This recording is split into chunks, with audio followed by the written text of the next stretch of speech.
নমস্কার বন্ধুরা। মহাভারতের পাতা উল্টালে এমন সব রহস্য বেরিয়ে আসে যা শুনলে আপনি চমকে উঠবেন। আমরা সবাই জানি কুরুক্ষেত্র যুদ্ধে লক্ষ লক্ষ যোদ্ধা প্রাণ দিয়েছিলেন, কিন্তু আপনি কি জানেন যে এই যুদ্ধের মূল চরিত্রদের পৃথিবীতে আসাটা কোনো সাধারণ ঘটনা ছিল না? আপনি হয়তো আগে কখনো শোনেননি। তাদের প্রত্যেকের জন্মের পেছনে লুকিয়ে ছিল হয় কোনো অভিশাপ, নয়তো দেবতাদের কোনো গভীর পরিকল্পনা। আজকের পর্বে আমরা ঠিক এই রহস্যেরই পর্দা ফাঁস করব। কথা দিচ্ছি, মহাভারতের এই চরিত্রগুলোর আসল অতীত বা পূর্বজন্মের কথা জানলে আপনি চমকে উঠবেন। কৃষ্ণ, ভীষ্ম থেকে শুরু করে শকুনি পর্যন্ত কেন তাদের পৃথিবীতে আসতে হয়েছিল এবং তাদের আসল উদ্দেশ্য কী ছিল। চলুন সেই অজানা অধ্যায়ে ডুব দেওয়া যাক। আর হ্যাঁ, মহাভারতের এমন আরও রহস্য জানতে আমাদের চ্যানেলটি সাবস্ক্রাইব করে পরিবারের অংশ হয়ে যান। এবার জেনে নিন অভিশাপের অধ্যায়, যাদের জন্ম হয়েছিল এক ভুলের কারণে। মহাভারতের বিশাল ক্যানভাসে এমন কিছু চরিত্র আছেন যাদের পৃথিবীতে আগমন কোনো পরিকল্পনা ছিল না, বরং ছিল এক অভিশাপের ফল। তাদের জীবন হয়ে উঠেছিল বেদনা আর ত্যাগের এক লম্বা কাহিনী। চলুন সেই অভিশপ্ত আত্মাদের পুনর্জন্মের রহস্য জানি। আপনি অবাক হবেন শুনে, কিন্তু মহাভারতের গ্রন্থে পরিষ্কার লেখা আছে। প্রথমে পিতামহ ভীষ্ম, এক দীর্ঘ প্রতীক্ষার অভিশাপ। মহাভারতের সবচেয়ে শ্রদ্ধেয় চরিত্রগুলির মধ্যে একজন হলেন পিতামহ ভীষ্ম, কিন্তু তার জন্মের পেছনে জড়িয়ে আছে এক করুণ অভিশাপের গল্প। শাস্ত্রমতে ভীষ্ম তার আগের জন্মে ছিলেন অষ্টবসুর একজন, যার নাম ছিল প্রভাস। একবার অষ্টবসুরা তাদের স্ত্রীদের নিয়ে মহর্ষি বশিষ্ঠের আশ্রমে ঘুরতে যান। সেখানে তারা মহর্ষির অলৌকিক গাভী নন্দিনীকে দেখে মুগ্ধ হন। প্রভাসের স্ত্রী নন্দিনীকে পাওয়ার জন্য জেদ ধরেন। স্ত্রীর অনুরোধে প্রভাস 7 জন বসুর সাহায্যে নন্দিনীকে চুরি করে ফেলেন। মহর্ষি বশিষ্ঠ আশ্রমে ফিরে যখন নন্দিনীকে পেলেন না, তিনি তার দিব্য দৃষ্টি দিয়ে সবটা জেনে ফেলেন। ক্রোধে তিনি অষ্টবসুকে অভিশাপ দেন যে তাদের পৃথিবীতে মানুষ হিসাবে জন্ম নিতে হবে। এই অভিশাপ শুনে বসুরা মহর্ষির কাছে ক্ষমা চান। তখন বশিষ্ঠ বলেন, এখানেই পুরো কাহিনীর মোড় বদলে যায়। যে 7 জন বসু তাকে সাহায্য করেছিল তারা জন্মের 1 বছরের মধ্যেই মুক্তি পাবে, কিন্তু চুরির মূল পরিকল্পনাকারী ছিলেন প্রভাস, তাই তাকে পৃথিবীতে এক দীর্ঘ এবং যন্ত্রণাময় জীবন কাটাতে হবে। সেই অভিশাপের ফলেই দেবী গঙ্গা তাদের মা হতে রাজি হন। তিনি রাজা শান্তনুর সাথে বিয়ের শর্ত রাখেন যে শান্তনু তার কোনো কাজে বাধা দেবেন না। গঙ্গা একে একে তার 7 সন্তানকে জলে ডুবিয়ে অভিশাপ মুক্ত করেন, কিন্তু অষ্টম সন্তানের সময় রাজা শান্তনু আর নিজেকে আটকাতে পারেননি। তিনি গঙ্গাকে বাধা দেন। শর্ত ভাঙার কারণে দেবী গঙ্গা শান্তনুকে ছেড়ে চলে যান, কিন্তু রেখে যান তাদের অষ্টম পুত্র দেবব্রতকে, যিনি পরে অঙ্গীকার আর ত্যাগের প্রতীক পিতামহ ভীষ্ম নামে পরিচিত হন। এভাবেই এক ভুলের কারণে প্রভাসকে ভীষ্ম রূপে পৃথিবীতে একাকিত্ব এবং কুরুক্ষেত্রের ভয়াবহতা সহ্য করতে হয়েছিল। এবার জেনে নিন বিদুর।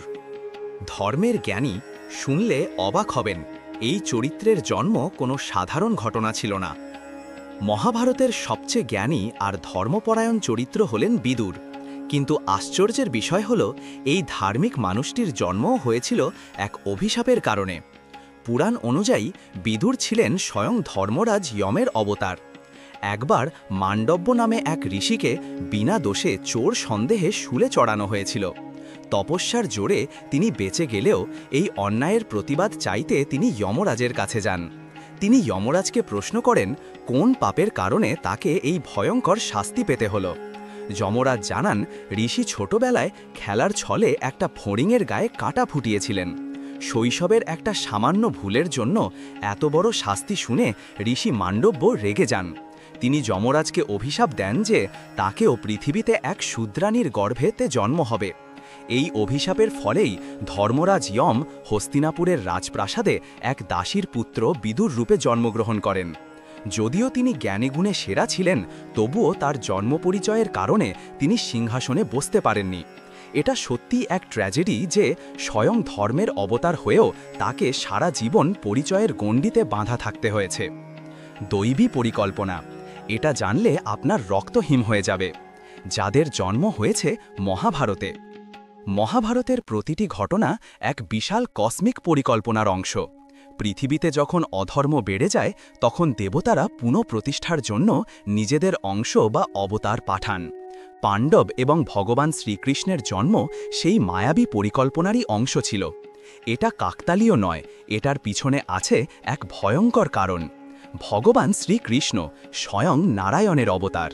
মহাভারতের বিন্দুতে আছেন ভগবান শ্রীকৃষ্ণ, যিনি স্বয়ং ভগবান বিষ্ণুর পূর্ণ অবতার। তার পৃথিবীতে আসার মূল উদ্দেশ্য ছিল অধর্মের বিনাশ এবং ধর্মের স্থাপন করা। দাপর যুগের শেষে কংস, জরাসন্ধ, শিশুপালের মতো রাজাদের অত্যাচারে পৃথিবী যখন ভারাক্রান্ত, তখনই তিনি মানব রূপে অবতীর্ণ হন।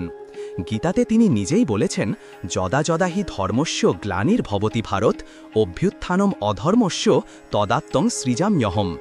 অর্থাৎ যখনই পৃথিবীতে ধর্মের পতন হয় এবং অধর্ম বেড়ে যায়, তখনই আমি নিজেকে সৃষ্টি করি। কুরুক্ষেত্রের যুদ্ধে তিনি অস্ত্র না ধরলেও তার বুদ্ধি আর কৌশলেই পাণ্ডবরা জয়ী হয়েছিলেন। তিনি অর্জুনের রথের হয়ে শুধু যুদ্ধক্ষেত্রেই পথ দেখাননি, বরং গীতার জ্ঞান দিয়ে জীবনের পরম ব্রহ্মের সন্ধান দিয়েছিলেন। পঞ্চপাণ্ডবের সম্মিলিত শক্তি। পঞ্চপাণ্ডবের সাধারণ মানুষের মতো হয়নি, তারা ছিলেন 5 জন দেবতার অংশ। রাজা পাণ্ডু অভিশাপের কারণে সন্তান জন্ম দিতে অক্ষম ছিলেন। তখন তার স্ত্রী কুন্তী ঋষি দুর্বাসার দেওয়া মন্ত্রের সাহায্যে দেবতাদের আহ্বান করে পুত্র লাভ করেন। যুধিষ্ঠির এর জন্য মা কুন্তী ধর্মরাজ যমকে আহ্বান করেন এবং তার আশীর্বাদে যুধিষ্ঠিরের জন্ম হয়। তাই তিনি ন্যায় ও ধর্মের পরায়ণ। ভীমের জন্ম। এরপর কুন্তী পবনদেব বায়ুকে আহ্বান করেন। বায়ুর আশীর্বাদে জন্ম হয় মহাবলী ভীমের, যার শক্তি ছিল 10,000 হাতির সমান। এবার অর্জুনের জন্ম। মা কুন্তী দেবরাজ ইন্দ্রকে আহ্বান করেন এবং তার অংশে জন্ম হয় অর্জুনের, যিনি ছিলেন অপ্রতিদ্বন্দ্বী তীরন্দাজ। নকুল ও সহদেবের জন্ম।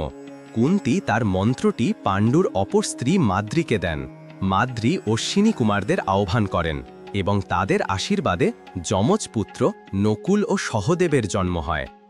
এভাবে পঞ্চপাণ্ডব আসলে ছিলেন ধর্ম, শক্তি, শৌর্য এবং জ্ঞানের সম্মিলিত রূপ, যাদের পাঠানো হয়েছিল অধার্মিক কৌরবদের পরাজিত করে ধর্মের শাসন প্রতিষ্ঠা করার জন্য। গুরু দ্রোণাচার্যের জন্ম। এটাই মহাভারতের সবচেয়ে বিপজ্জনক রহস্য। দেবতাদের গুরু বৃহস্পতির অংশ কৌরব ও পাণ্ডবদের অস্ত্রগুরু দ্রোণাচার্যের জন্ম এক পরিকল্পনার অংশ ছিল। বিশ্বাস করা হয় তিনি ছিলেন দেবগুরু বৃহস্পতির অংশাবতার। পৃথিবীতে পাণ্ডব কুমারদের যুদ্ধের জন্য প্রস্তুত করাই ছিল উদ্দেশ্য। তার দ্রোণাচার্যের জন্ম কোনো নারীর গর্ভ থেকে হয়নি। মহর্ষি ভরদ্বাজ ঘৃতাচী নামক অপ্সরাকে দেখে কামাসক্ত হলে তার বীর্য একটি কলস বা দ্রোণের মধ্যে স্খলিত হয়। সেই দ্রোণ থেকেই তার জন্ম, তাই তার নাম দ্রোণাচার্য। দ্রৌপদী আবির্ভাব। যজ্ঞের আগুন থেকে জন্ম প্রতিশ্রুতির ও প্রতিজ্ঞা। মহাভারতের অন্যতম প্রধান নারী চরিত্র দ্রৌপদীর জন্ম কোনো সাধারণ ঘটনা ছিল না। তিনি ছিলেন যজ্ঞের আগুন থেকে উদ্ভূত এক নারী, যার জন্মই হয়েছিল প্রতিশ্রুতির উদ্দেশ্যে। কিছু সংজ্ঞা অনুসারে তাকে দেবী শচীরী, ইন্দ্রের স্ত্রীর অংশ হিসেবেও দেখা হয়।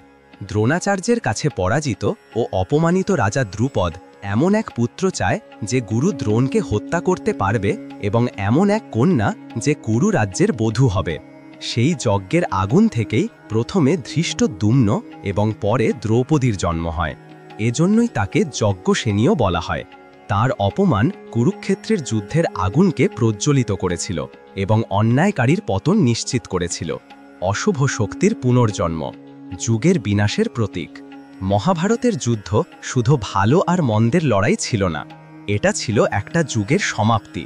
এরই যুদ্ধের জন্য সমস্ত অশুভ শক্তিকে এক জায়গায় জড়ো করার দরকার ছিল, যাতে তাদের একেবারে বিনাশ করা যায়। কৌরব এবং তাদের সহযোগীরা ছিল সেই অশুভ শক্তির প্রতীক। যেমন দুর্যোধন, কলিযুগের মূর্ত প্রতীক। দুর্যোধন কোনো সাধারণ মানুষ ছিলেন না। মহাভারতের আদিপর্ব অনুসারে তিনি ছিলেন কলি, একটি শক্তিশালী অসুরের অবতার। এই কলি হলেন কলিযুগের অধিপতি, যিনি রাগ, হিংসা আর অন্যায়কারী প্রতীক। তার জন্মের দিনই অমঙ্গলসূচক লক্ষণ দেখা গিয়েছিল। তিনি গাধার মতো চিৎকার করতে শুরু করেন, আর তার চিৎকারের প্রতিক্রিয়ায় রাজ্য জুড়ে গাধা, শেয়াল এবং শকুনরা চিৎকার করতে থাকে। বিদুরের মতো জ্ঞানীরা ধৃতরাষ্ট্রকে এই সন্তান নাশ করার পরামর্শ দিলেও পুত্রস্নেহে অন্ধ ধৃতরাষ্ট্র শোনেননি। দুর্যোধন নিজেই স্বীকার করেছেন, আমি ধর্ম কি তা জানি, কিন্তু পালন করতে পারি না। অধর্ম কি তাও জানি, কিন্তু ছাড়তে পারি না। তার জন্মই হয়েছিল সমস্ত পাপী রাজাদের একত্রিত করে নিয়ে আসার জন্য, যাতে শ্রীকৃষ্ণের পরিকল্পনা মাফিক তাদের বিনাশ করা যায়। শকুনি জন্ম, যা দাপর যুগের প্রতীক। দুর্যোধনের কুমন্ত্রণাদাতা মামা শকুনি ছিলেন মহাভারতের শ্রেষ্ঠ খলনায়কদের একজন। পুরাণ মতে তিনি ছিলেন দাপরের অবতার, যিনি দাপর যুগের প্রতীক।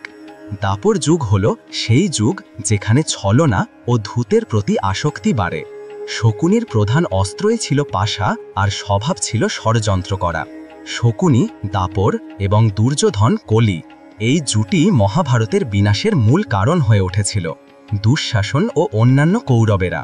দুর্যোধনের বাকি ৯৯ ভাই দুঃশাসন, পুলস্ত্য বংশের রাক্ষসদের পুনর্জন্ম বলে বিশ্বাস করা হয়।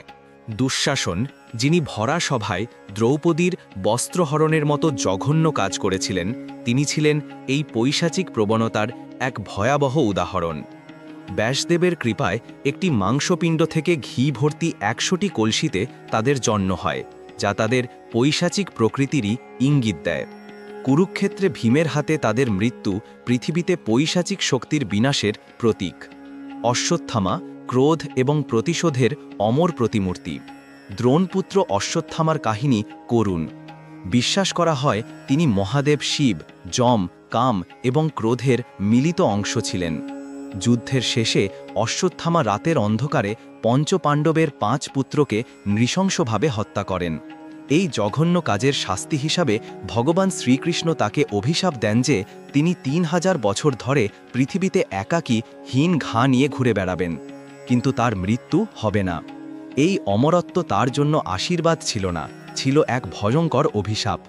বিশ্বাস করা হয় তিনি আজও পৃথিবীতে ঘুরে বেড়াচ্ছেন, যা তাকে মহাভারতের সবচেয়ে অন্যতম চরিত্রগুলির মধ্যে অন্যতম করে তুলেছে। তাহলে বন্ধুরা, দেখলেন তো, মহাভারতের চরিত্রদের জন্ম কোনো আকস্মিক ঘটনা ছিল না। প্রতিটি জন্মের পেছনে ছিল এক গভীর রহস্য, হয় অভিশাপের বোঝা, নয়তো মায়াবী পরিকল্পনা। ভীষ্মরা যেখানে পূর্বজন্মের ভুলের শাস্তি ভোগ করেছেন, সেখানে পাণ্ডবরা জন্মেছেন ধর্মের ধ্বজা তোলার জন্য। আবার দুর্যোধন বা শকুনির মতো চরিত্ররা জন্মেছে অধর্মের শক্তিকে এক জায়গায় এনে বিনাশের পথ তৈরি করার জন্য। এই চরিত্রগুলোর মধ্যে কার পুনর্জন্মের কাহিনী আপনাকে সবচেয়ে বেশি অবাক করেছে? কমেন্টে আমাদের জানান। মহাভারতের এমন আরও রোমাঞ্চকর রহস্য জানতে চ্যানেলটি সাবস্ক্রাইব করুন এবং আজকের ভিডিওটি ভালো লাগলে বন্ধুদের সঙ্গে শেয়ার করতে ভুলবেন না। ধন্যবাদ।